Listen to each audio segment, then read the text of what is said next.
ఈ రోజు municipal chairman పుట్ట శైలజ గారి ఆధ్వర్యంలో మున్సిపల్ సిబ్బందిచే మంతిని పట్టణంలోని గాంధీ చౌక్ లో గల గాంధీ విగ్రహం ముందు ఉన్న వాటర్ ట్యాంక్ శుభ్రం చేయడం జరిగింది.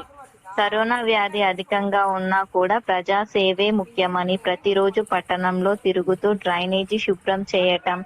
రోడ్లపై చెత్త లేకుండా శుభ్రం చేయించడం, విశ్రాంతి లేకుండా ఏదో ఒక పని చేసుకుంటూ ప్రజలకు కరోనా జాగ్రత్తలు తెలుపుకుంటూ అభివృద్ధి వైపు అడుగులు వేస్తున్న మన పుట్ట శైలజ వారి సిబ్బందికి మంత్రిని అభినందనలు తెలుపుతున్నారు.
ఆరు 5 గంటలకి వేయాలి 6 గంటలకి